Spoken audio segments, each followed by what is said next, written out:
I think 2019 was my resolution to like actually take photography, take it serious and like actually try to do gigs. He's the data guy and he wants to have a talk with his business pals while they're off the clock on podcast like a business.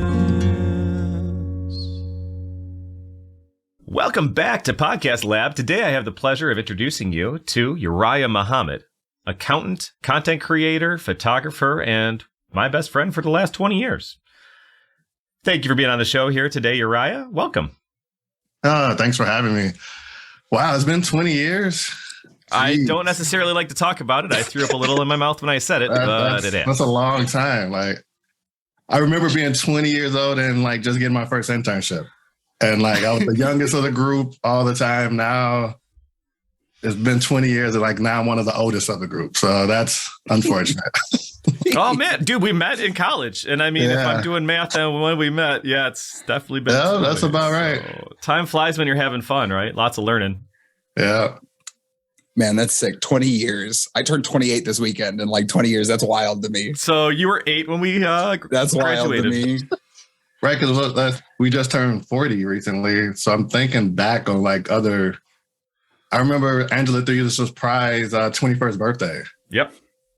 Yeah, that was, and now we're 40 drinking Blue Label scotch for a celebration. Dude, yeah, I remember we were 19 and it was like, do we get McDonald's or do we like go get ramen and we can have a beer? And we would sit and play chess for like 12 hours at a time because we couldn't afford to do anything else. We didn't have like nice video games or like a nice setup, or we couldn't go to the bar because like the bar cost money.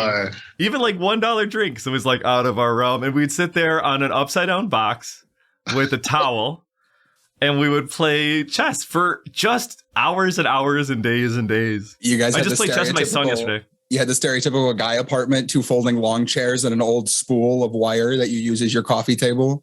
I mean, the TV was probably the best thing. Yeah, the couch wasn't great. There were no chairs. I haven't changed much. My TV is probably still the best, most expensive gadget in the house.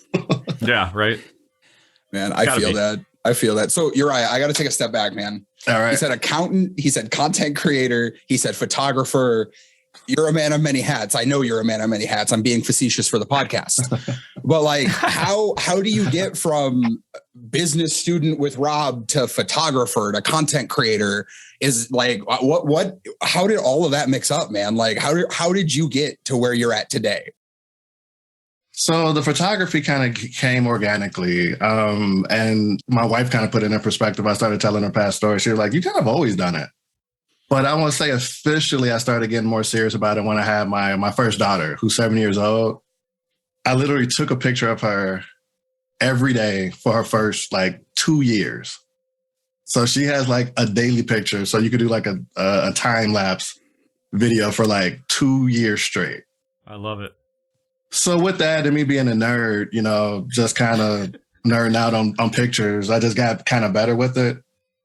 But then like just rewind it back to like, I had one of the first camera phones. So it's like, I've always kind of had a camera. I thought that was normal. I grew up, everybody had a camera in the house. You capture the event. And I kind of just grew up with that. Not realizing that everybody didn't grow up like that. Yeah. So then I started making pictures, and then I started doing like, the pictures got kind of boring. So I started making like slideshows, making fun slideshows. And they started getting traction. So like the first couple of years, people were like, oh man, this is awesome. And one of the biggest, supporters was Rob, was like, dude, you could like sell this. Like you got a job here. And I'm like, dude, I'm an accountant. I'm an auditor. I've been an auditor for it's so true. For 10 years now. At the time, I was like, dude, I'm not a photographer. Like this is just what I do when I'm bored at the kids' party, right? Like, the first couple of years, every friend you have that had a kid party, you pretty much have to go to. I learned that the hard way. Rob told me that, but I totally forgot it because he has 2 older kids than me. So I kind of model my parenting behind him because he's like the closest person I know that's done it. He has 3. So sure, he can help you not make the same mistakes he's already made. Right. I didn't even include father in your introduction. Like that's probably like 70 to 80% of our life is our kids. Like real talk with really our focus. But like, and like I said, that was a driving point too. Like I wanted to take good pictures of my daughter, and then I'd take a picture, make a nice collage. So I started buying apps to make the collage look better versus just the standard ones you see. So I started getting better with that. And then it's just been a slippery slope down from that. So I did that for like 4 years, gradually getting better and ignoring Rob saying I could do it for real. And then I'm like, okay, well, I take pictures of every event anyway. So I think 2019 was my resolution to like actually take photography, take it serious and like actually try to do gigs. So I had a couple of friends that reached out, bought a real camera, got a very beginner Canon, which I pretty much still have right now. Because once you get good at editing, you pretty much can do any kind of picture, but make the picture look the way you want it. But then 2019, I actually got serious. I actually have maybe like 3 gigs. One of them being Rob. I did a pet photo shoot. Oh, yeah. One of my wife's friends hired me 2 times that year, actually, which was pretty good. And then a pandemic hit. So then I'm like, oh no, there's nobody's booking parties anymore. I'm like, all right. And at the time I was like, I'm just taking pictures. I'm just going to get the perfect light and take the picture and save time on editing. I'm like, I'm not going to go down the editing rabbit hole. Cause I'm like, I know my personality. I'm A-type. I'm a perfectionist. I'm going to lose so much time. Fast forward to 2020, editing became the only thing I did. And that actually was more lucrative. And although it does absorb a lot of time, the cost per hour, you get more time back. So like as a photographer, you have to get all the equipment to the place, set the time up, and you don't really get paid for that. So your per hour rate is really low. So this is where my accounting kind of really helps me out in the photography. So I know how much I'm losing per hour and I'm working towards not doing that. But I realized that I was really good at the editing. I bought a few apps that made that even easier. I'm an Adobe snob, I guess, what they say. Like, which is funny, you weren't, because like 3 years ago, we were like toying with paying $800 a year, or whatever the insane amount of money we have to pay Adobe to even use their stuff is. But it's the industry standard. And we're like, we're not going to learn the bullshit. Like, we're going to go learn the real stuff. And so we go learn it. Fast forward 2 years, he posts stuff on Instagram that now Adobe retweets and reshares. And like, it's... Right. And so now people look at him like, well, Uriah, you're the, Adobe guru, because he listens to the update calls. He listens to the creative calls. He just made sure to fit it in a little bit where he had time. Like, oh, I want to listen to that update meeting. And now he's up current on all that stuff. He's like, oh, yeah, that's right. They added that new transition, but they still don't have the one here. Or if you upload it this way, it'll get stuck in their cloud versus your cloud. And I'm like, bro, nobody even knows that stuff. And he's right. He's like, yeah, I look for it in the documentation. It's not there. So I'm going to write a support ticket and tell him. And I'm like, you're such an accountant. Like, you're such no photography creative is like, this documentation needs to be updated. I'm going to let him know. They're just out there. Oh man, you can't take it out, right? Like it goes hand in hand, and I think it does well with complementing the skills. Kind of complement themselves. Because what I like in photography is like everything has to be in balance, just like in accounting, everything has to be in balance. With editing, you have a quality that you want to make sure that you have a set standard of what you want to look good, and you should always be getting better. So that's how. With my auditing and quality assurance, it just goes hand in hand. On the surface, it's like using different parts of your brain because you got to be more creative, but at the core values of each, it's pretty much the same. Make money while you're doing it, which Rob always makes sure I'm always thinking about, because I know first year I was just like, I'm not real. I was doing all the gigs for $50. I was like, I know people could pay $50, and if it doesn't look great, then that's good. And that was one thing that was one of my caveats was like I would only do kids parties because the bar is so much lower. Right. Like you don't it's have moms. Yeah, moms don't even care what they look like. They don't even want pictures. So if you just get their kids, it doesn't matter if they're in motion or not. If you capture the birthday boy and a few of the everything that they created, like the centerpiece, the cake, and the event, they're happy. Versus a wedding where the mom is the exact opposite, brides, they want a lot. So I kind of steer clear of the wedding because it just requires a lot more time to put in, a lot more preparation, a lot more time. And then again, the per hour rate goes down, Yeah, it's quite the transition though, man. I know a lot of people are scared to make that. I remember when I was talking to you about accounting, you were like, Rob, accountants don't do that. And I'm like, I don't care. Doesn't mean you can't do it. We just got to whittle away at it. You know what I mean? And that's why, like, the course I wrote, the Side Hustle Like a Business course, was talking through with Uriah for the last 3 or 4 years, talking through with you, Ryan, getting Dave Barlow to not only be my editor, but being an editing service we can resell and let other people start getting their stuff shared. That stuff has been such a labor of love by helping you guys just grow and learn. I love that stuff. So it's cool when I see like Adobe retweeting your stuff or a video that you share get really good hits, or, you know what I mean? I'm glad you guys are following those dreams. It's really cool. Yeah, I mean, it's been a journey. I pretty much a lot of my confidence building from Rob. Rob was like, you can do it. And you don't know you could do it until you actually start trying. So, and that's a two-way street. It makes it sound like I'm such a great guy, but I swear to God, you keep me above the line a lot of times too, man. I think we all need that. We need people with different perspectives, going through different things, to be like, you know, Rob, it's a little too out there right now. We're gonna reel it in 50%. And I need that too. You know what I mean? It's nice to have that. So I appreciate all that. I was going to say, there's been a handful of times that Uriah has saved you and I from tearing each other's fucking heads off too. Like, there's been a number of times that I get a call from Uriah like, dude, Rob is sorry, but he's never going to say it. Like, he didn't mean it like that. Like, yeah, dude, that's my wife. I'm telling you, she does the same thing. She'll call him, and it's funny to even sound like that, but like, people lost the skill of having friends, and it means putting in work and listening to stuff when it's hard and talking them through and saying, you know what, I believe in you. Even if like other people aren't going to, we're going to laugh at them for a little while. And then they'll believe in you too. And now they are. And now they're like, oh, look at this guy who's the photo genius. How are you also an accountant? There's some people who don't even understand that he is an accountant. They just know him as the photo guy. And there's other people who just know him as the accountant. He's like, how do I blend those worlds? And I was like, buddy, time to be on the show. Because I think it's time to just talk about both of them. Because you're right. Like, they both help each other. You get a higher level of quality and you know what you're dealing with because you're looking for that. You know that from auditing and accounting. Right. So yeah, let me get a little bit more details around that, because accounting is such a broad term. So most people just think it's like number crunching, whereas my background has been more auditing. And when I first started, I was at Ernst & Young, and that's where I audited financial statements.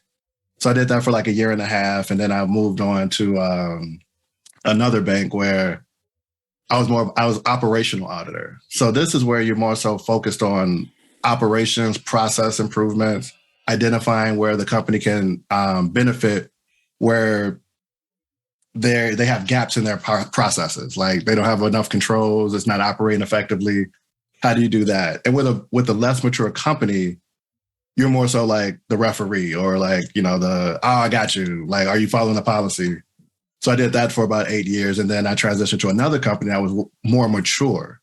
So this is where auditing plays more of an advisory role, because like when it's mature, they're already following everything to the T that they're supposed to.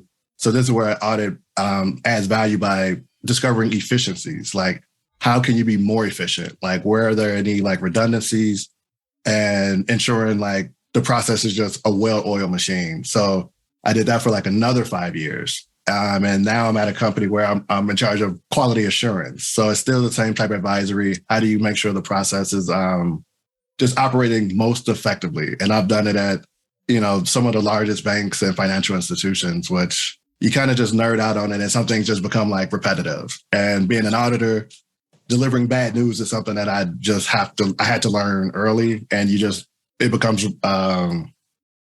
just second nature. So like you said, you guys get into it. I just come in like nobody means it. Everybody trying to do a good job. Stressful conditions. People don't want to hear the bad news a lot.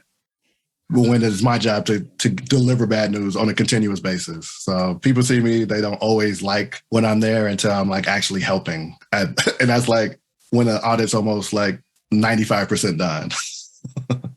But like, I could see how people would be like, well, why would you want to give that up? You go to college, you get this like, you know, I'm going to say 6-figure job. I don't know your money, but I'm going to guess you're a big fancy accountant guy who's been doing it for over a decade. They'd be like, well, why don't you just want to do that forever? Right? Like, why would you want to go start and doing side hustles and stuff like that? And what I love most about your story that varies from mine is mine comes from I thought I did an awesome job. They told me I did an awesome job and they still eliminated me. Happened again and happened again. You've never had the eliminated part, but you've had a different experience that I want you to share where it's kind of the, oh no, next year's totally your year. You know what I mean? Like that kind of thing. And if I can real quick, not only why would you want to leave this, but you were saying you were doing your original gigs for $50. Oh, we'll come Dude, back to the photography and how I yelled at him for you pricing. get an accounting degree, which I assume came with some debt. I know my degree did. A lot of people's degree did. And then you go to selling yourself for $50 to take pictures at kids' parties. Like, somebody out there watching this thinks you're absolutely insane. Yeah, but that's so real because you're starting out. You feel like I can't charge at all. Like, who am I to even charge this person? I don't have a degree in photography. You know what I mean? Like, I remember those are the conversations. Yeah, go through what you were thinking. Because you don't know what you don't know. When I go back and look at that shoot, I'm like, yeah, that was a bad shoot. Like, given what I know now, like that so that was a $50 shoot. That's what you get. Like, I had all the materials, I just didn't know what to do, and that really comes with just more exposure. More exposure, more experience. And then the editing piece. Like, the first shoot, I didn't do any editing at all, and generally in photography, that's what you're paying for. You're not really paying for the photographer because anybody could take a picture. It's really about the editing. That's where the big bucks come in. That's where you go from like a JCPenney shoot to like an actual like photography company. Because JCPenney, they just sit there. They got some high school kids snapping a picture. They run it through the app and they print it out for you immediately. My shoots, you don't get your pictures for like 2 to 3 weeks because it takes it that long to go through the editing to make sure the lighting's correct, make sure everybody's looking as pretty as they can be. Adding like your own little style to it, blurring the background, unblurring it, taking out eyesores where that's not what you would get at like JCPenney's or so. But you were happy getting $50 because it gave you a flood of people willing to give you stuff to practice on. Like, at that point, it was like, I get paid for practice? I feel like I'm cheating the system, Right, because before I was doing it for free. Like I said, I was doing it all at my daughter's friends' birthday parties. So I'm sure you built a website for free before Uriah or Ryan for somebody who needed it real quick, or I don't want to talk about it. Nobody does. Yeah, that's learning, man. Learning to price your work. Boy, is that a lesson. So, Uriah, I know you do the photography, but also content creator. How did that spill over into that? Because I want to talk about the data behind that, if we can get to that. Yeah. So once I, took the plunge, I got the Adobe subscription. I was like, oh, I get all the apps. Oh, great. So I'm gonna just learn all the apps. Dude, I immediately told him, I was like, I'm gonna pay. I did 10 minutes and I was like, I'm paying an editor. Like, I just know other people are going to be better at this than me. I thank God you helped me find our editor, Ryan. Like, he's been awesome. But yeah, Uriah and I were both just going to dig into it because, like, what else are you going to do? You can't not edit it. Right. So I'm like, I was making videos. Okay. Premiere Pro. I jumped right in. I'm like, oh yeah, I turned that back off. Like, this is way too much. Yeah. I think it was a year before I could even touch that. So I went to Premiere Rush, and then not even the desktop version, the mobile version. So I've become more of like a mobile photographer pro. So in my downtime, holding the baby, I got one hand always going. At the time, it was like a Adobe Spark. They call it it's called an Express now. And they're like, this is inspiration. So I started just making content, and that's when I'm like, oh, I guess I'm a content creator because I've been posting at least one post a day for a year. So I'm like, now I got a bunch of stuff. So I'm like, oh, I guess I'm a content creator too. And then I started getting a little bit better with that. Then I started getting involved with like 360 photography and just making like little quick, cool videos on that. So got my hands in a little bit of everything. So it's like, it's not just photography. It's not just editing. And I think the easiest way to say it's content creation because it's more broad and it kind of captures everything. Sure. We're trying to get Rob to call himself a content creator too for all of this. So let me know how I still don't believe it's real. I mean, I have all the lights and camera. I'm telling you, it just still doesn't feel real. It's wild. It was nuts. I had lunch today with somebody. I told them, I was like, oh, if you guys ever check out the podcast, they're like, oh no, I liked it. I shared it with people. And I was like, wait, like, how did you see it? Just because it's on the internet. Like, I forget real people watch this. If you're watching this, like and subscribe, give me a comment because I'm embarrassed. Like, I still think I'm talking to myself half the time here. So thank you for interacting. That's great. I love that you transitioned and did the change. I remember it was definitely a strange change at the time to go through that, but I know that you started getting support because I know your wife was like, wait a minute, you're making money on that phone. And then all of a sudden it became more of a focus and more of a grow with that. Right, because I'm a gadget guy anyway. So she was like, you're spending a lot of money on this and where is this going? Like, it's just an expensive hobby. You're just buying another toy, but they're like, oh, I just booked a job and I booked another job. And then I started increasing my rates. And she was like, oh, you're taking it serious. I'm like, that's what I've been saying the past year and a half, but it's not real for everybody. Like it took pretty much took a year and a half for it to be real to me. But other people, like in a certain groups, like Rob said, like, oh, Uriah's just, he's the auditor. He's an auditor. Like that's it. But like now I'm in circles where like Uriah's a photographer. He's a creative. And I was like, oh, interesting. I was like, yeah, I've never been actually considered a creative until recently. It's like, what? You're totally creative. Yeah, you met me when I took and owned it. Like if you had met me like maybe even 2 years ago, like you probably wouldn't say the same thing. Yeah, people don't like creative auditing or creative accounting. Yeah, that's usually that's not a good thing. You usually go to jail. Yeah, they have pretty clear rules on what to do and not to. That's in the textbook too. So I guess let me wrap back around to our normal podcast format for a minute. Obviously, with an accounting degree, you've been surrounded by data forever. At this point, you made a career decision to get into that data. Was there a point where it clicked that data was what you wanted to do? Like, are you a numbers guy? Was it like something about accounting specifically that fascinated you? Was it just like, I know I want a business degree, so accounting makes money? I've said I wanted to be an accountant since I was in 5th grade. It's something like my grandfather had a big influence on. I was always a bit good at math. So he's like, oh, you should be an accountant. I'm like, okay, boom, I'm going to be an accountant. And I just said that ever since. It wasn't until I actually went to college and got my first internship where I was like, oh, that's what it is. Because I thought I was just going to I didn't have to talk to anybody. All I had to do was crunch numbers, just like the stereotype. Come to find out, I crunch no numbers and I do more writing and talk to more people than ever. Totally not what I originally signed up for, but it still fits my personality. Like the whole auditing aspect, ensuring like the processes go correctly. Because like I said, I think I've been in advisory since my first job. My first job, I was a mentor. In 6th grade. So I was a part of like this group where they had this pilot program where 6th grade upperclassmen were selected to teach. We called it mentorship, but it was probably more so like a glorified tutoring because we helped like the younger kids like K through 2 with their homework. And even then they gave me the most troubled kids because they were like, oh, you have a good way of with them. Like you're pretty strict, but you're fair. And we're going to give you those. I'm like, I know that kid. He's always in the office. I was like, I can't do it. Like, we argue every time. They were like, yeah, but he's responding the best to you. Like, he's... Yeah, right. And I was like, oh, God, this is painful. But when he got the good grades and he started, acting good, and we kind of followed because, like, I went from 6th grade, I did it through 8th grade. So I kind of saw him turn into like a more mature young man. So that was pretty fulfilling. And I kind of did something very similar in high school and also in college. So I've always been able to like break through and advise people to do the best thing possible. Like, this is what you're supposed to do. This is how you do it. And this is the way to do it with the lower the risk of failing. So I think that's kind of what I do now, just with auditing. Like, yeah, you did this right. But if you do it like this all the time, you're just asking for trouble. Like eventually the control will break and the company could potentially lose money.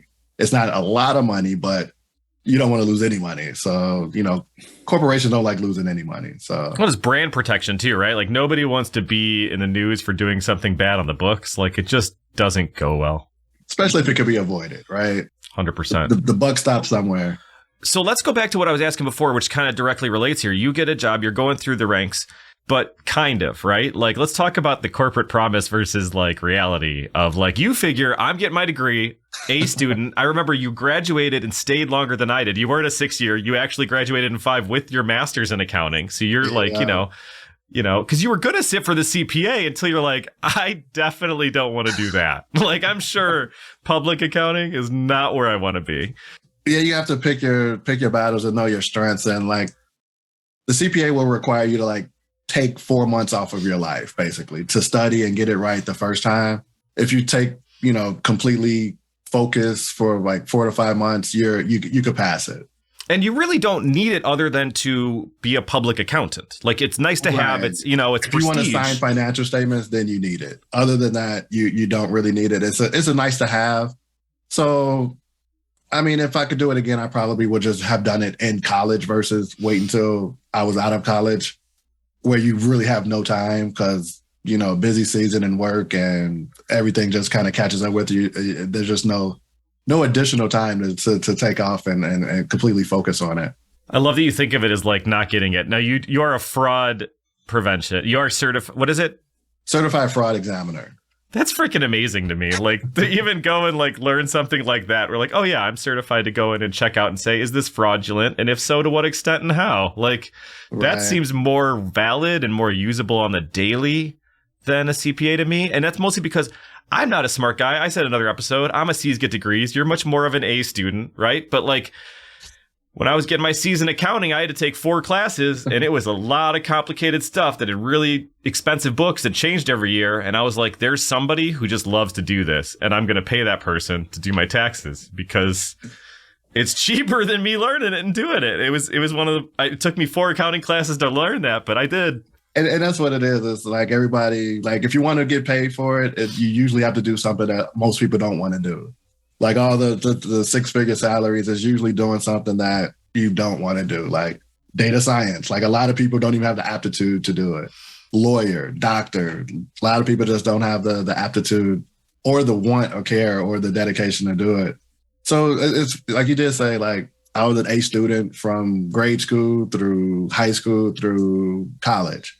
But then you start working full time. And then you don't get an A, and you get your first review, and it's, you meet expectation. You don't exceed expectation, or you're not even that great. You're pretty much a C, because back then they put number scales to it. So you're not a 5, you're a 3, and I'm like, that's insulting. I've been a D student.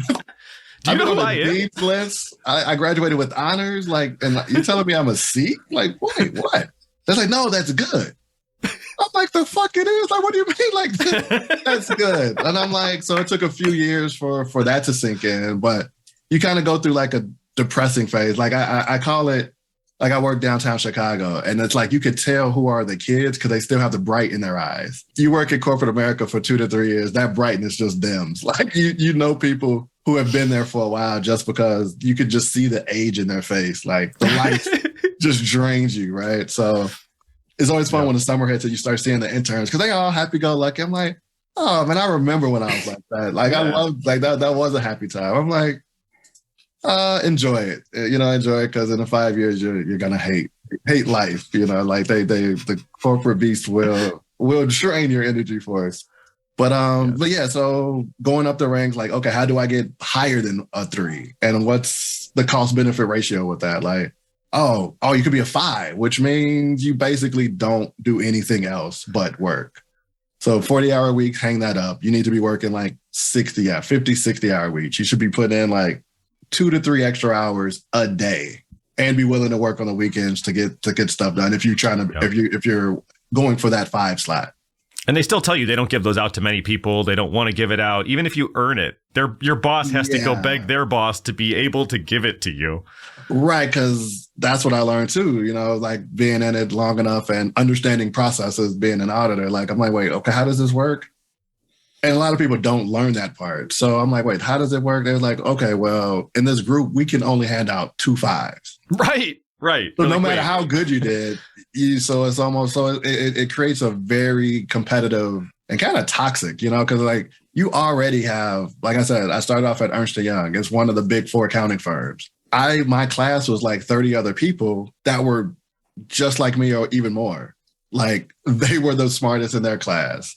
They were the rock stars. They were the straight A students coming from like Big 10 schools, So I'm in there with 30 other people that are also very neurotic of being great. So it's like, how do you compete with that? Like, do I want to be the greatest of the great? And then it's like, wait, let me level set. Like, I don't have to be that great, but then the bar gets higher, but then like your expectation of success is lowered.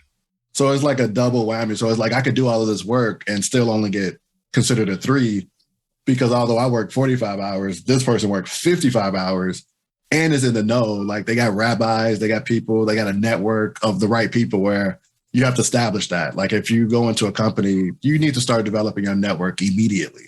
You need people that's higher up that's looking out for you because if you're just there, they will just soak up all of your resources and not promote you because there's nobody advocating for you. So that's the stuff that they don't teach you that you got to learn on the fly. Because I come from a very blue collar background. I wasn't the first college graduate in my family, but I'm the first corporate, not the first corporate, but probably the first at my level in my immediate family. So I couldn't go to my mom and be like, oh, how do you do this? She wasn't able to give me, she was able to give me to take me to the water, but I had to learn how to swim in it, which you fail a few times. Like I didn't realize failing once could create an entire bad review for the year. So it's not about doing great work. It's more about not doing bad work to be caught out on at the end of the year. So you pretty much have to be perfect, and do average is better than doing great and screwing up. To get your 3. That takes it to the factor of your whole year review, because they're just looking for a reason to not give you that 5. They're looking for that justification of not giving you that higher rating that you may or may not deserve, depending on how you're looking at it. So over time, I learned the processes. I got better at it. I took a couple years of like not caring, being frustrated because I didn't get the rating. And, that's, young responses. Can't be blamed for that, but it's more so like if you start at a new company, that your first year determines your entire career at that place. I think when I was at my 3rd job, I'm like, okay, Operation Rockstar. So for the whole year, I did everything possible to just do great, because that set the tone for the remaining 4 years. Like, okay, Uriah is great. But if you start off like a slacker, that's your label. Like, it's so hard to redefine yourself. It takes a long time, if it's even possible. Right. First impressions are everything, but not only first impressions, the first year is really important at a company. And even now, like, that's really important, because most people only stay at companies about 3 years now. So you want to set yourself up. So if you succeed, you stay at that company if that's what you want, or you set yourself a good platform to transfer to either a different department or a different company. But you have to know that going in. I think we come from a generation where our dads, our grandparents was like, oh, you retire at that company. So a definition of a good employee means working 30 years. That doesn't happen with our years. Like we don't get rewarded if we stay longer. You actually get punished. Like the pensions are gone. The Social Security is gone. So staying at a company more than 3 to 5 years pretty much only hurts you, because you don't get the good raises.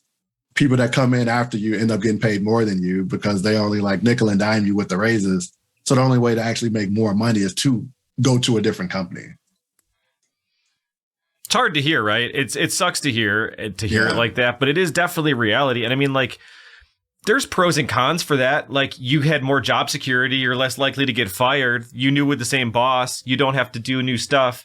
So, I mean, I think that's the same thing people weigh all the time, where it's just good enough that you're like, I'm not going to rock the boat. I don't want to get in a fight with the guy paying my mortgage, And that's how I think there's Rob and I came up through so many financial disasters where job security meant a lot. So, like, although I'm saying 3 to 5 years is the most, I totally did not do that.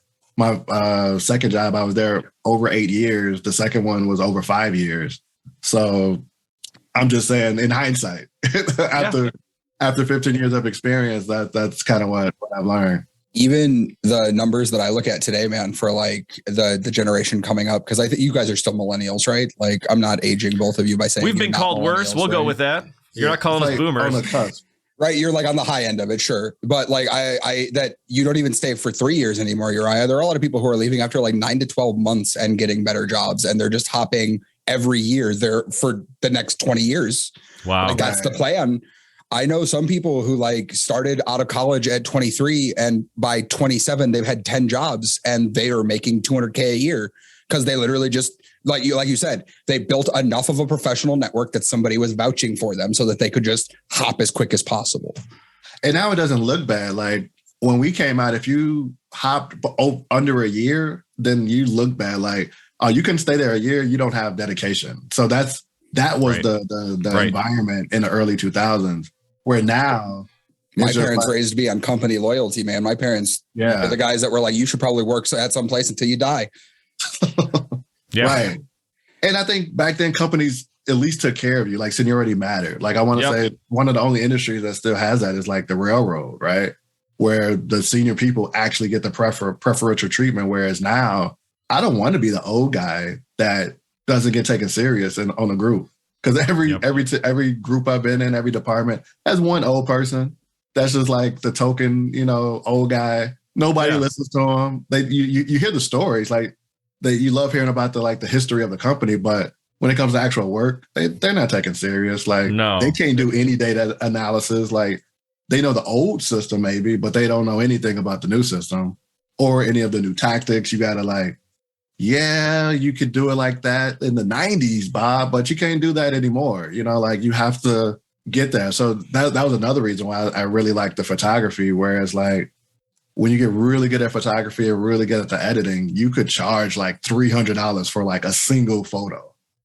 And I'm like, that sounds like a nice job I could do when I'm like 60, right? Because I don't really have to do much. And by the time I'm there, it'll be so easy for me to do it, but so valuable to somebody else, where that's the perfect sweet spot where, you do very little, but it's high value for somebody else. That's Econ 101. Whereas in corporate, the longer you stay, unless you're sharpening your skills and, kissing the right butts, like the higher up the longer you stay there, you actually get devalued.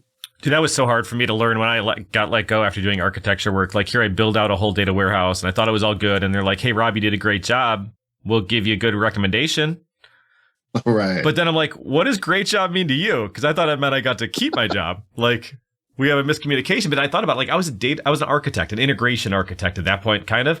And which one do you guys pay your architect or do you just pay your mortgage? You probably don't still pay him. He did his job and moved on to the next house, right? So I just said, wait, I need to position myself differently rather than being mad at my employer for not thinking about a career path of me being an architect. He thought about me building the system, but there's a lot of other people that need just a month or 3 months. And it was that mental shift that was like, wait a minute, I can approach the whole market different. Instead of me just going to a job and begging to be there for a year, crushing it, saying I want to be here 3 to 5 years. And after 2, they're like, you did your part. Thank you. We need to reallocate resources and whatever, all the corporate shenanigans you get.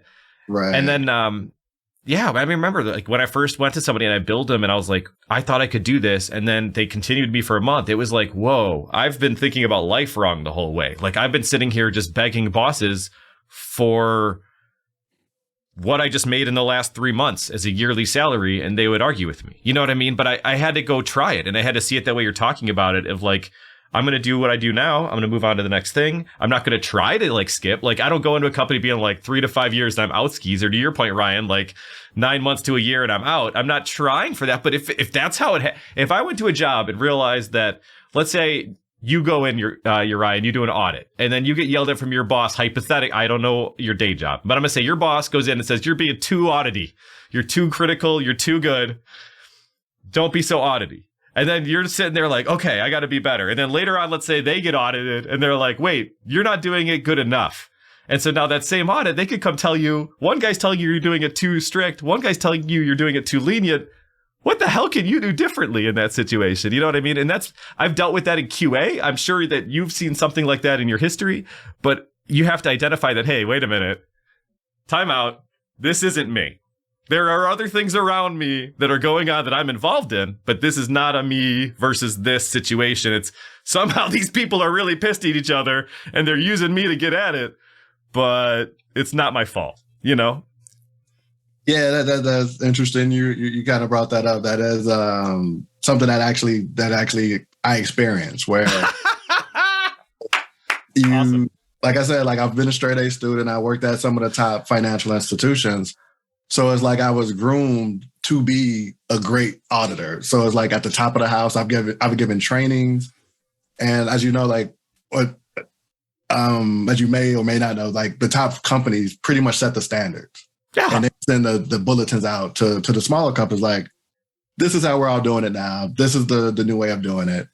And I've always been in that area. So I've experienced where it's okay, this company, I spoke earlier about the maturity of the company. So some companies might not even have been audited before. They didn't even have a quality assurance program. So you can't go to them and try to implement, top tier best practices because they're just figuring out how to keep their feet, from getting wet, Yep. They're not ready. Yeah, they're not ready. So that's something that I have to be able to identify sooner versus like, wait, this is just a shit show. Like, Yeah. I can't go in like that, but being a little bit more empathetic and understanding, like, yeah, like, okay, you guys aren't the greatest. Okay, do you want to be great or do you want to do just the bare minimum? And that's like, Right. so Right. Fair question. Either way is fine. You know, it's like, as long as that's your momentum, but you can't go to somebody like me that's been doing auditing forever and be like, okay, I want to revamp the methodology. I want to do it great. But okay, this is how you do it great. And then like, oh no, we don't want to do it that great. You know, Oh my God, yeah. Yep. So it's like finding where you fit in, you know, so where your skill sets are valued. The biggest learning experience is that go for where you're valued. If you know how to do something and you feel like you're not, you know, you're doing it right, but they're making you feel like it's not, it's probably time to change. Like, don't stay and just be miserable. Like the pandemic, like a lot of people got laid off. Like I said, me and Rob have gone through a lot of like financial disasters, like the burble bust, the big internet bubble. We researched that in college. The Enron scandal, that happened. Like I was going to be an accountant and then the Enron scandal happened. Arthur Andersen got demolished. Yeah, you say Like- top 4 accounting. Like when you were looking to intern, there were 5. You could have just as easily picked That this was 5th big one. 5. Yeah. and been that was gone. Big 5. I take my first real accounting class and it was like, oh yeah, that accounting firm has been folded. Like it no longer exists. Like they did stuff too bad. So for an accountant, it was a hot time because everybody in my class got a job. We were all making top tier, making decent money, you know. And then it's like, okay, now the scandal is gone. Then we went through like the recession. So it's like every time I think of like, okay, I'm ready to leave the company, a big thing happened. So like the Great Recession of 2008. I think at the company I was at then, I was ready to go, but I was like, ooh, I got this nice cushy, you know, audit position that's regulatory required. They can't get rid of me. So I'm gonna just ride this out. Like nobody's hiring, nobody's jumping ship. Like I got a job. Like a lot of my friends was getting laid off, Rob included. But I mean, not just Rob, I'm like other accountants, like peers that I worked with in a big accounting firms were laying people off. I was working in a nice bank internal audit position, which is a required position in the banking industry, especially for a public company and banks, which is overly highly regulated. So they don't really lay off their internal auditors. They actually get in trouble if they start doing that. So it's easy to stay there for 8 years. And same thing with the next job. Then I had a little girl. So then I'm like, oh, I got a little girl. I've never done this before. I don't know. I'm going to stay with this boss that I know. Yeah. You know, so I'm like, okay, I got the hang of this. So I jump and go to another job. And then I have another little girl. So I'm like, I got to stay here for a little bit longer just so I could, you know, ease that. You don't want to start a new company with a new baby. You know, because man, kids, they want to eat. Like they don't care if you got a new job. They need income to eat. And diapers and everything's expensive with kids. And you're like, stable income? I'm not leaving that. Right. So and then when Rob talked about, if you could go do photography, I'm like, bro, I'm just trying to put food on the table. Like, I'm like, right. You know how many $50 pictures it would take to make my salary in photography? And I think big picture too. So like, I'm not trying to be like a photographer. I'm thinking about being like the biggest photographer in the world. I'm looking at their pictures. Looking at Adobe, gurus, where it's like, wait a minute, I don't have to be that good. I can just market to the people that I can cater to. Like the people that saying it's good, okay, I'll market to those people and just re-implement like the business strategies that I know. That's why I started, okay, I'm only going to do kids parties because kids parties, lower maintenance, lower expectations. And also they always happen during the day. Like nobody's having a kid party at like 9 p.m. So I could always be home. Like nobody's over aggressively trying to get special pictures with kids parties. So utilizing my auditing business analytic assessment of different processes, that's how I kind of honed in on original. And then once the pandemic hit, that's when I started getting into editing. A lot of people were looking rough. You know, we all went through like that caveman look where I never left. Nah. Ryan's like, no, that's just my aesthetic now. No, for real. I was going to cut my hair like 3 times during the pandemic, man. And it just stayed. This was a pandemic cut at one point. Sorry, I interrupted you. I don't think it matters anymore. I think a lot of people went like no, I'm not calling you this, but I think they went full caveman, man. I think there's a lot of people that you'll never see again. You're pretty well camera facing, Ryan. I would give you full credit today. Hey, man, I figure if you keep your hair clean, you keep your facial hair clean. Like the only people that are threatened are the people above you who can't grow beards because they're threatened by your beard, right? Like, Bearded. Yeah, like, that's why I never get the promotion, man. Because my boss always has a worse beard than I do. I love it. So with that, I got a couple clients, pretty girls. They weren't able to go to the makeup artist. They weren't able to go to the salon. So they was like, they weren't able to get their, picture professionally taken. So they'll take it like, oh, you're right. Can you work on this? And that pretty much, I did a lot of that. I started working with companies like Ebony and like helping out like with the back end. And that's when I started really understanding the value of what I knew. Cause like, I was like, wait, this is a big company. Like you have everybody. Like you don't need nobody like me. I'm like, I'm just an accountant. Like you tell me what you want. They're like, no, you edited my picture. And like nobody on the team can do that. And I was like, oh, all right. I was like, well, that was my bread and butter. They were like, oh, you know how to do this, do that. And I know how to do like a lot of little like technical things in the background, which that's what made me realize, like even in accounting, you think everybody's good at Excel, but they're not. So I'm always like the IT app person in my, professional industry. And I ended up being the same thing in the photography industry, where I have a little sister that majored in photography, but doesn't really know how to use Lightroom and Photoshop, where I just assumed that they did. She was like, no, I just like taking a picture. She's like, I don't really like the app. And I'm like, that's my sweet spot. I love apps. So, you and I have that if it can be done, we can do it mentality. Like photography, the video game development stuff I do, all these are like entire careers that scare people away. We're just like, well, wouldn't a photographer also do video editing? No, 9 times out of 10, no. They manage a camera. They're not on the back end. They're not editing, especially video. Like if anything, stills. But here we're just like, meh. Dude, and you both have instilled that in me too. I mean, think about that CRM project, man. 2 weeks to like a semi-functional CRM. Like, I don't know. That mentality. That's what it takes, like, though, man. It's just trying it, right? Well, like just in the age of the internet, it's so easy to find information on literally anything, man. Like, do you want to be an editor? You don't even have to go to school for that shit anymore. You used to have to go to school and buy like a custom computer and like a really nice keyboard with like the trackball and shit on it because everybody wanted that professional. Like Uriah said, he got a couple apps on his phone and got really good at all of the features that the apps do and got paid for it. Like I remember he was getting like $50 a picture, now editing pictures that were already done. You start off taking pictures at a whole party for $50. Now they're sending you already done pictures and you're doing $50 to just make a pretty girl look a little prettier.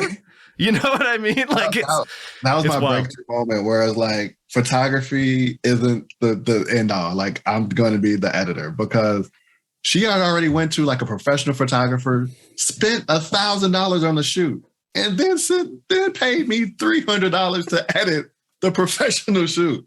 I was like, I might as well stay on this back end, here I am carting gear around like an idiot, right? Like stressed out. Do I got all the right things? Is it going to break in transit? Is it charged? Whereas like, but I mean, it took a long time to figure the editing out. It's like, you can't do that overnight. So when I first got the Adobe Suite in 2020, and I said, okay, I'm going to do everything. I failed at that completely because and that's what Rob was saying too. Like each app is a career. Photoshop is its own career. Lightroom is its own career. Premiere Pro is its own career. Illustrator is its own thing.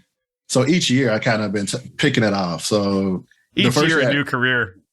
Yeah, each year I've been kind of refocusing because they still kind of blend together. Because it's like I still like taking pictures. I still take pictures of the family, but I still want the video because that's what video sells now, right? Yeah. Instagram used to just be photos, but now they're pushing reels. So I'm like, oh, so then I had to like adapt to that. Whereas I used to take my videos were like 4 minutes long. So some of the earliest feedback, Nicole was like, "It's too long." She was like, "Can you shorten it up?" I'm like, "How can you shorten it?" I'm like, I want to see every picture I took. So I was like, I need them all. I did like all of them. You want to see them all. And then it went to the other extreme because it's 6 seconds. And now people can show you 30 pictures in 6 seconds, which it kind of like bastardizes the entire art of photography to a lot of people. But I know how capitalism works. I've been in business. So it's like whatever the people want, I'm willing to do. Heck yes. man. A slave to the system.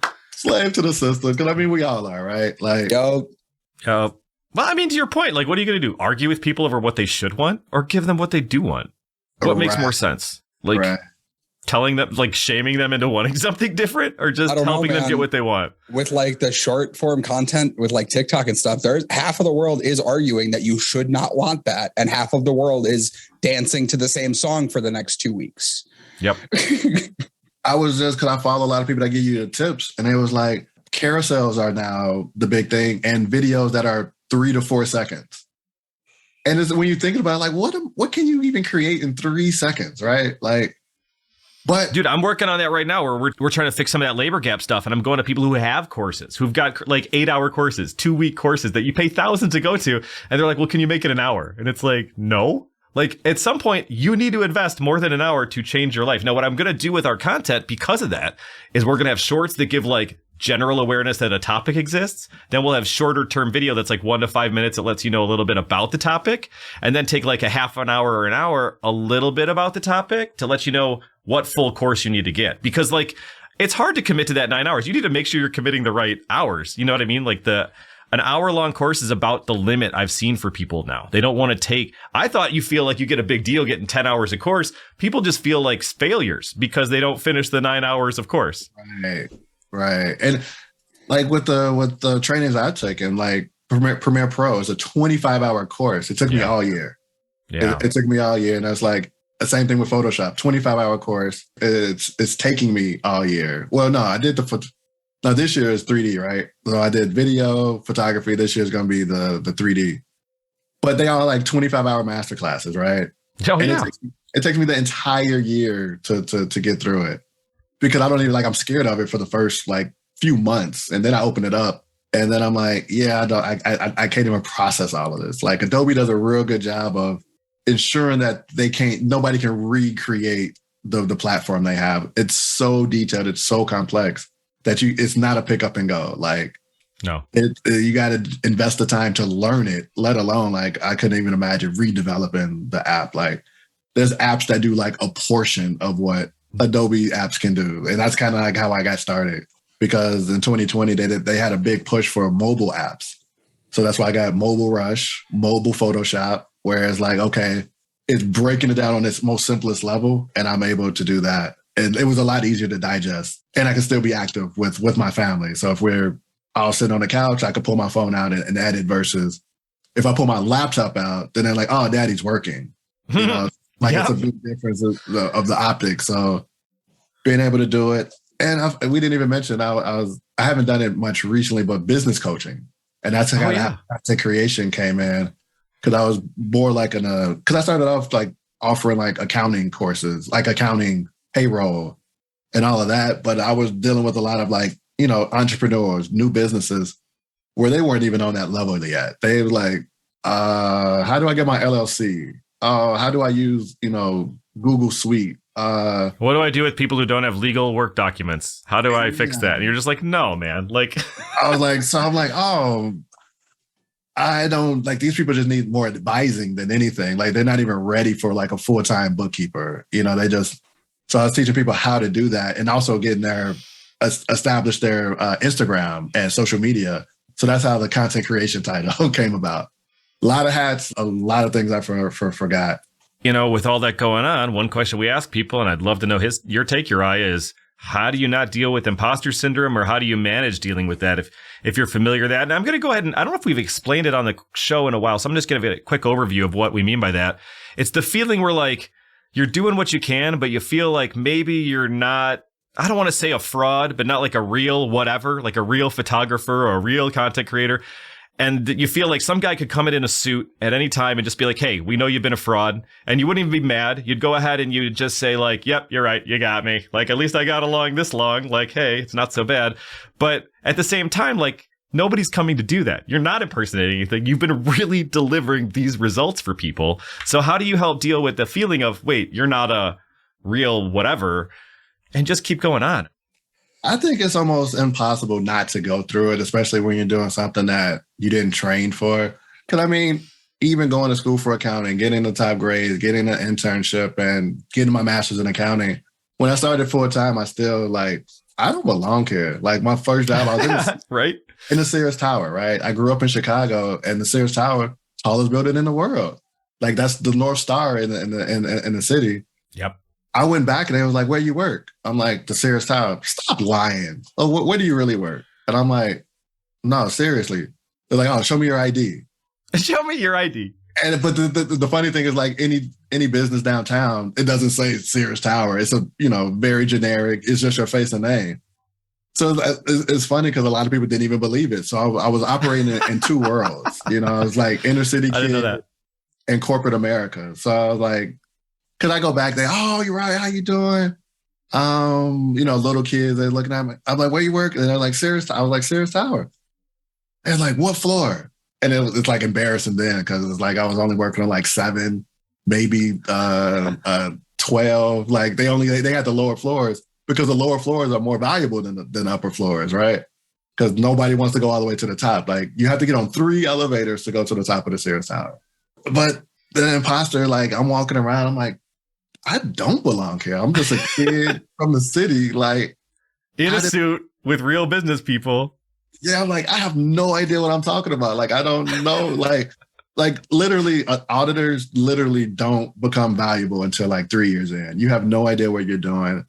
And there's just no way to learn that in a book. Like, you have to take the principles from the book and apply it to day to day, which don't match. I was fortunate where I was able to get an internship before I took an actual auditing class because I would have failed that class miserably. Like, it's night and day what's learned in the risk auditing book versus what you're actually doing in real life. It's amazing. I'm really glad I was fortunate enough to get the internship. Otherwise, I probably would not have made it through accounting because it's night and day. For what it's worth, programming degree was the exact same way. They can tell you to build a calculator in 12 different languages, but that doesn't help you solve somebody's real world business problem when you're developing software for them. Exactly. For sure. Exactly. And that was another thing. I was like, Rob, like, I don't know. I'm an accountant, but I don't know this business that just started yesterday. Like, he was like, figure out how to give him like one service. Like, figure out how to give him one service. And once I broke it down to one service, I did that one service and I started getting money. Dude, I remember when you called me and you said like, yeah, she just committed to paying me $500 a month for the next few months. And I was like, for what? And you're like, just general advice and counseling. I was like, what? He's like, yeah. And I mean, it helped her so much. She loved it. It helped her like align her business and get all her stuff together. And I never even thought about making that a service. I don't even charge people. I should be doing that. Like, hashtag great idea. But I love that you just reached out and tried that. Well, I mean, but it was the imposter syndrome too. Cause I was like, okay, I'm going to do this. And she was agreeing to pay, but I was still like, I don't know what I'm doing. I've never done this before. Like, so I'm like over delivering like my hour timeline. Cause I was like, I'll talk with her for an hour a day. It would double that every week. So like, cause I'm trying to over deliver to make sure she is valuable. The first meeting where I felt like this was a total waste of time. She's going to like want her money back. And it was the most thankful she was. I literally helped her log into to G Suite and pick out a laptop. And that was the entire session. It made like, and it's funny because like everybody on this call like is pretty IT savvy. So like logging into something is you wouldn't think somebody would pay you to do it, but realizing like where everybody's at, like your value adds value to other people. Like once I got that, I got 3 more clients, right? Like I was like actually busy for like a good portion of that year where I had like 3 clients paying monthly on a monthly subscription service for that very thing. And then I kind of got a little overwhelming because then it's almost like I was giving advice and people weren't taking the advice. So that's another learning opportunity. Whereas just because you give it doesn't mean they listen. Then it was almost like I got post-traumatic stress because like I told you, I've been a mentor since I was 12 years old. And I kind of got scorned in college. Like here I am, I'm in accounting, I'm trying to get straight A's and I'm mentoring other people to do the same thing.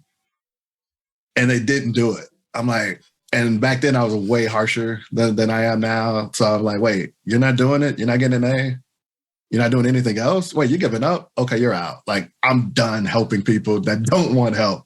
So that's kind of been my framework. But as I gotten older, I've gotten a little bit more patience. You have to meet people where they at.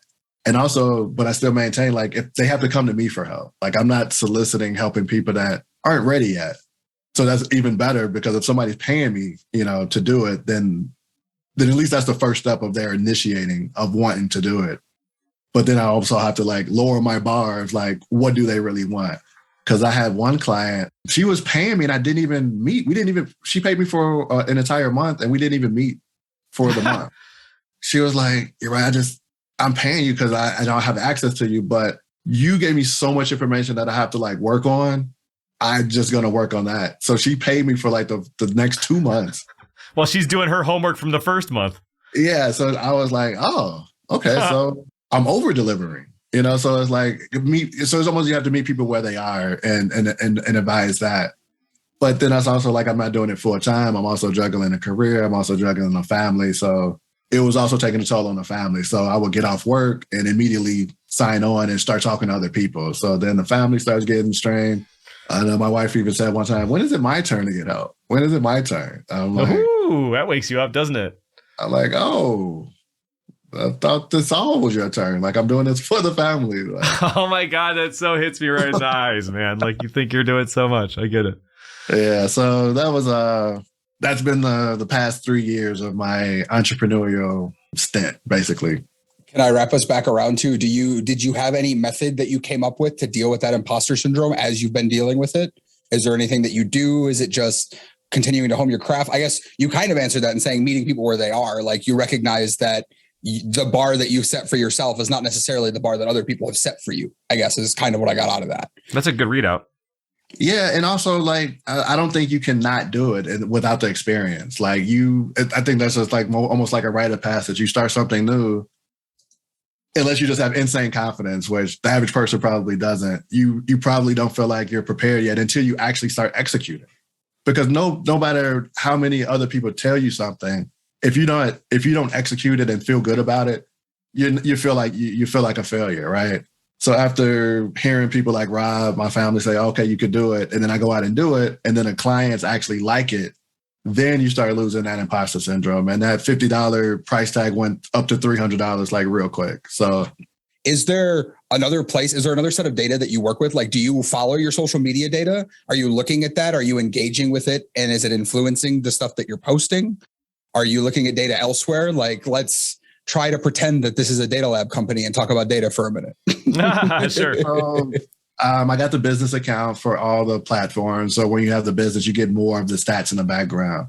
So that's what I like. People think I'm always on social media looking at their content. I'm like, I don't know what you posted because I'm only focused on what I post. Right. So every time I post it, like I figured out the sweet time to post it, what gets reviews. And then sometimes it's just random. Sometimes no matter what you do, sometimes it hits, sometimes it doesn't. I think some of the best work I think I've done, I've gotten some of the least feedback on, and some of the least work that I just kind of threw together kind of like went semi-viral. So like I try to do my own internal analysis. I don't have a nice spreadsheet out, but I think I'm almost like a natural data analyst just but from my background. So I'm always looking at the stats on Facebook. I'm looking at the stats on Instagram and TikTok and understanding my limitation as well, because I'm also doing it myself while juggling other things. So I try to fine tune that process. And then I got this from other people, like other marketing people, their pages suck, but their clients' pages are awesome. So that's kind of like how I am, because like for your social media, let's say Instagram, you want to talk about one topic. And that's how you grow your foundation, because you just start getting more and more people that likes that one topic. However, I'm more all over the place. Like sometimes I post quotes of the day. Sometimes I post family. Sometimes I'm doing videos. Sometimes I'm doing 360 videos. So it's not real consistent. So I can only really go off of like the data I give other people. So for example, when I do an edit for somebody, like Rob mentioned, I can charge people like $30 to $50 for a single picture. I give them that picture, they post it. I go back through their entire profile and see how many likes they get in general.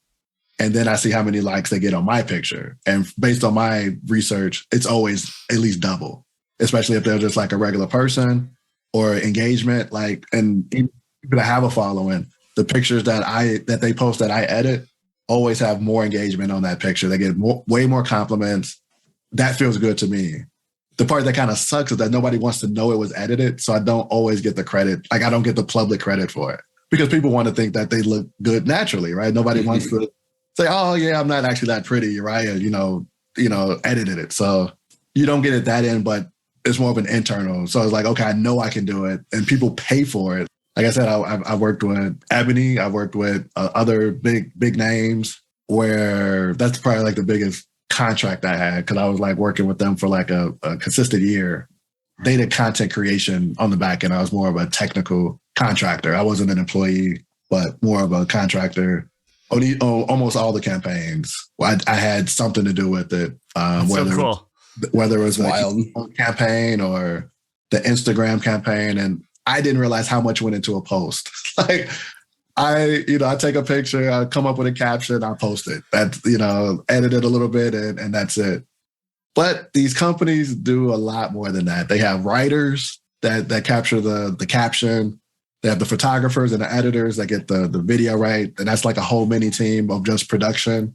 And then they have like the QA and then the final approver. And I was like, because I'm like, I created this. And that's usually like I'm done. I've never recreated something. I'm like, wait, this is like work now. Like every time I write like an audit report, it goes through like 15 revisions before it like actually gets executed. And that's when I really started paying attention. Like, like I apply the same principles to the post. Like it's not about just posting, like taking a picture and posting it. Like you got to put the work in if you want your brand to stand out.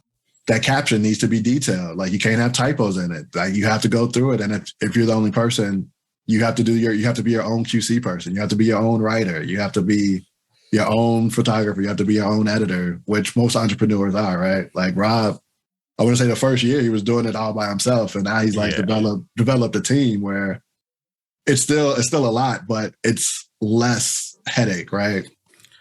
Dude, I'm so happy right now. Like our podcast team, our Dave Barlow editing service and Ryan handle the entire channel. We're almost at a point where I can just outsource channel management. But like all I have to do now is book shows, show up and be pretty, which, 50-50 credit here today anyway. But like then they take it from there. They'll cut out my shorts. They'll cut out my mid form. They'll cut out my long form. They know how to edit it. They know how to color grade it. They know how to make it all pretty. They know how to fix the audio. So when I walk over here, you can't tell the difference. All that stuff. But you have to learn that by failing. Like I appreciate all of our viewers and listeners for like hearing us fail the first few episodes and learning with us.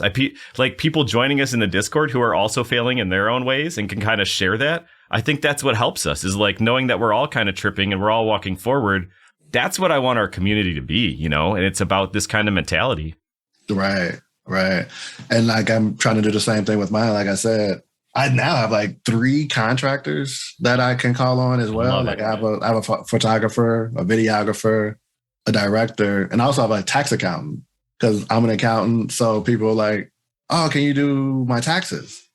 Now I'm very dangerous with understanding like the basics of it, but I'm like, okay, I don't like doing it day to day, but I have a person that loves doing it. She got her, she's really smart. And she's started her business years ago. She has a client base of like in the hundreds now. And I'm like, you got a nice business. Like, can I call on you if I need it? So like now we're working. But she doesn't like doing the personal spot, right? I'm going to answer his question for him. Cause like you're saying, what's the data side? When I knew him in college, we were always helping people with Excel and solving all the formulas. But like the last 15 years, it's really realizing that as long as you have that database, those soft skills are what everybody really needs the help with. There's people that go like just nerd out on the spreadsheets and do the accounting, but they don't want to find clients and they sure as heck don't want to manage them. Right. It's all that kind of stuff that we've just learned that, okay, yeah, the data's there behind us. We're not going to talk about that. What else needs to be done? I think what I loved when you explained auditing to me, because I was like, what is your deal? You're like, Rob, just think about it. Like every company's existing. And while they're existing, laws are changing. So laws change. Then lawyers come in and interpret them. Then we write rules and policies that back the laws. And then you compare that to the existing programs, which obviously couldn't be the same because they were written before the laws were. So now you got to, he's like, that is auditing everywhere. And I was like, wow. He's like, as long as you think about it from that perspective, it's just where in the chain am I? And how can I help the next part of the chain? And I was like, it is data, because that's the grain. In data, we call it the grain. That's the sand. That's what's happening. Those are the levels. It's just where are you in it? And the funny thing is, like, now data is a hot topic, but it's been going on for forever. It's just now they're realizing, like, oh, I need to actually be better at this. Most companies aren't. And that's the thing. Like, the regulators have been slamming most companies about their data management. Like, people got a bunch of data, but they don't know how to work it. The systems are either limited or they don't have the right people.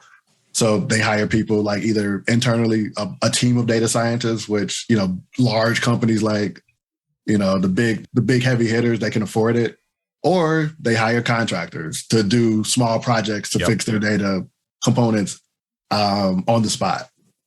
And I know you were talking with me recently too about like Power BI and using that tool. And I think that's an interesting thing to hit on because my first job in reporting was with Crystal Reports. And that was my full-time job. All I was doing was writing reports. And you're like, oh, that's good. I'll use those reports and download it and bring it into Excel. But the world's kind of changing. I know Microsoft in general is pushing. They want people to say, oh, send me that Power BI, just like it used to be, send me that Excel. Right. I don't know. We're not there yet. But I see value in being able to explore with that kind of stuff. And you're still willing to pick up those tools and run with them, just like if you were a report builder. Right. Because like being on the audit team, like I work with a lot of diverse skill sets. So like my core team is like operational auditors, but like my largest team was like 25 people executing audit. Jeez. About a third of them were like actual core people. But then I have like the model auditors. Those are data scientists completely devoted to the model algorithms. Then I actually had the data analytics people that was really about the reporting and comparing the data. And then I had the IT people. And that was like completely all applications. But outside looking in, I'm like, that's just IT. Everybody looks at all three of them as IT when they're completely different. So I've been working side by side with them, along with like having Rob, just knowing enough to be dangerous. Whereas like I know the app that they're using and I know what I can get out of it.